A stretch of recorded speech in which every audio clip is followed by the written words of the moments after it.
Hiya, my name is Inku, and as the title suggests, today we'll be redesigning my old personas.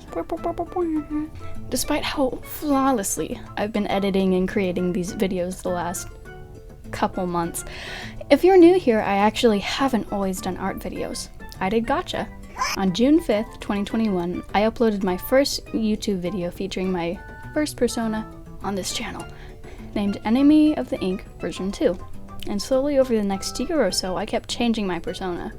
If you don't know anything about gacha, it's, well, a game literally just built for making characters. So it's a lot easier for someone to just make a character and then be like, well, I guess this is me now, rather than spending hours and on hours designing and drawing a character. Until I uploaded this video on January 16th, 2022, introducing a character that eventually over time morphed into me, Inku. Technically Enemy of the Ink version 14, 15? I don't know. Now, here's just a fair warning here. Don't watch my old videos. They suck, are cringe, and are poorly made. I just like seeing the big number next to my video count. Also, so you can see how much I've improved.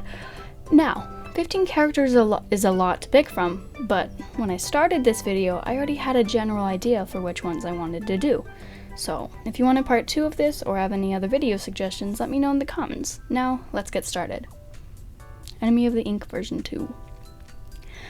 I'm gonna try to give a little context to each character and maybe think of a backstory, but before that, I know what question is screaming in the back of your head right now. Really? You know, I'm trying to think about what historical events would have had to take in place. So people use zero indexing for countries, so the 1900s would be the 19th century instead of the 20th, and everything would line up perfectly?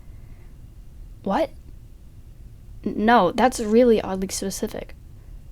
Oh, okay. Wait, what were we talking about? Oh yeah, but I know what question is screaming in the back of your mind right now. Why is she called Enemy of the Ink version 2 if she was the first persona I had on my channel? Well, I had a persona I had planned to use, but changed it before I made any videos. Yeah, that's a really simple answer for the amount of build-up that question had. Anyways, every time you care about a character enough, you might give it a backstory, and this is exactly what I did with her. Let's talk about her tragic backstory, as my notes suggest. Also, keep in mind this is what I remember of it. I didn't write it or draw anything for her backstory. I simply just remember that this was my idea for her. Spoiler alert, it's not that original. So basically, she was experimented on by a mysterious organization. Ooh. These experiments led her to growing wings and her hair turned green. That's how I wrote it. Like, you can see it. Green. That's it. Literally it. Now, this idea is not original at all in any way. I literally just copied it from another GachaTuber's backstory. But it's okay because I never acted on it. Now, obviously, to improve on an unoriginal and copied backstory, you don't have to do that much. The bar is dead in the floor. Does that make sense? I don't care. So here's what I came up with. While working on this drawing, I thought, wait, what if I just gave her Moth's wings instead of angel wings? And that idea kind of spiraled out, and that's her entire backstory now. Fair warning, I'm not really thinking that hard about these ideas. It's simply just for entertainment, but if you want me to ever expand on any of these backstories for a video, let me know. So basically, shut up! Sorry, that's for anyone who's watching this video with other people in the room. So basically, stop watching TikToks! I see you, Bradley. You need to pay full attention to this idea I've spent a grand total of 3 minutes making up. Sorry, that's for anyone named Bradley watching TikToks. So basically, she's a moth fairy. I think this idea is really cool and unique because I haven't really seen... Oh, no. People have definitely expanded on this idea before I have. Oh, there's also a species of moth called fairy moth. That's so cute. Either way, I think her story would mainly be like an ugly ducking shtick. Because when you think of fairies, you think of Tinkerbell or fairy characters with glass-like butterfly wings in general, not disgusting, ugly, furry insects. Ugh! So I feel like it'd be really fun to see a moth fairy slowly gaining confidence in herself and overcoming social boundaries she's made up in her mind. Simply just because she looks different from everyone else around her. Maybe in her world, moths are from a completely different place, so moth fairies and butterfly fairies have never really interacted. And somehow she's ended up in a place of only butterfly fairies, but something's keeping her from leaving that place. Or maybe somehow she ended up there as a baby. For what I changed and added with this character, I really didn't want to do much. Even though this character is objectively ugly, I still have nostalgia for her nevertheless. Obviously, you can see the wings changed, and I added this cute little beanie with antennae on it. I didn't realize until recently that she started out with this like weird looking beanie with her hair sticking out of it. Thanks so much, that makes complete sense. Then switched over to this mini ponytail and then just a bob. I really thought it was only ever just a bob cut, but yeah, this doesn't add to the video in any way. I did change her color palette though, because I'd be insane if I didn't. No character designer would ever do this! Other than that, I had to redo the hands because they were looking a bit... And she's done. I'm sure you'll be able to see this better in the next couple of drawings, but I changed my rendering style a bit, if it even is considered rendering, and I think it looks so good! On to the next one. This one, every time I think of it, I remember this now private edit, copyright, which watching it makes me genuinely laugh, because can you even call this an edit? The way I just stop walking in this clip and then walk into something. Now, to be fair, I edited this on like a Chromebook, which didn't let me screen record on it, so I had to download a screen recorder that would basically crash the entire Chromebook every time I tried to use it. I'm tempted to try and recreate this now, because, you know, I definitely can screen record now. But either way, I'm getting sidetracked. Now, does this character have a backstory? Ha, no.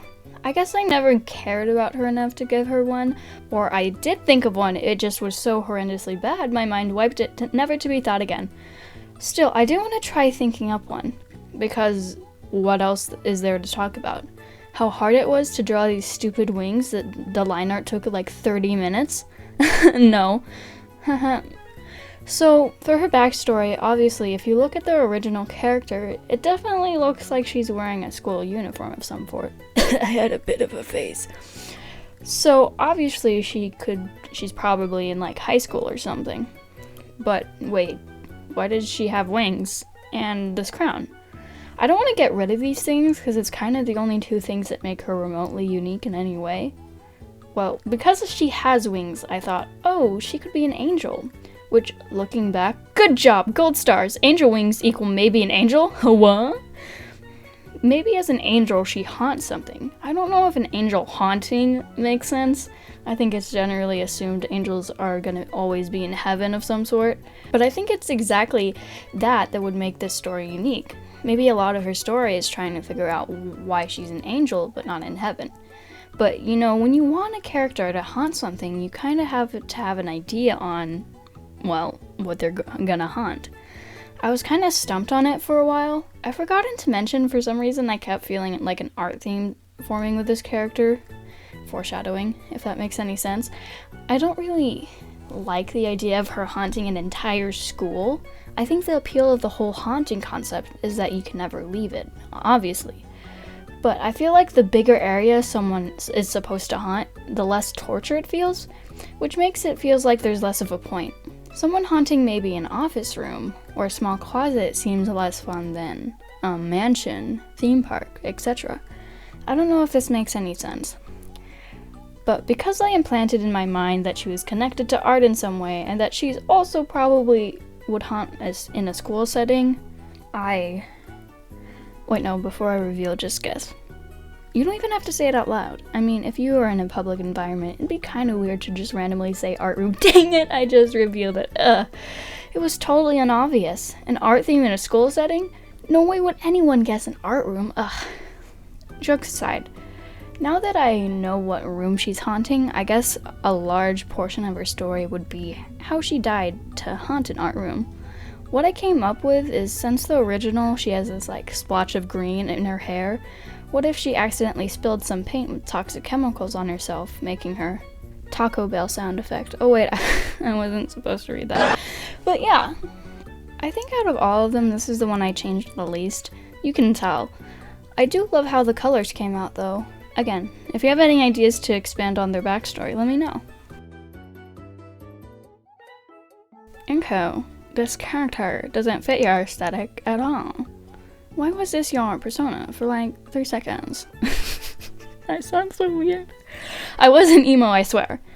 If you've never really been a part of the gacha community, that sounds so cringe to say, then you know that it generally heavily relies on trends to keep it going. There's not a ton of original content, and even when there is, there's a lower chance of it blowing up depending on how good it actually is, which is mainly why I decided to switch the type of content I make. Regardless, I made this character around the time where everyone, or at least what I was watching, everyone suddenly just became pastel goth for some reason. Wait, is this even pastel goth? Hold on, yeah, it pretty much is. What's hilarious, and what I remember the most about this character, is that I still wanted to have a small bit of green hair somewhere to keep my little trend going, but this character has a tint. So, where I did end up putting green, it literally isn't green. Also, off topic, but I think the reason why my persona's tie is green is just a nod to the green hair thing. Either way, this OC is the pinnacle of what a pastel goth character is. We got pink, black, and white color scheme, ugly, crusty extension looking pigtails, open wound, fishnets, bunny ears, ugh, nevertheless. I think why I decided to redesign this one specifically is that she really stands out from the rest. Well, not from the rest of the pastel gotcha characters, but definitely from the small array of personas I've had over the years. I think I maybe had a backstory for this one, I don't know. Wait, I just realized I think I drew her a long time ago. Hold on, I need to go find it.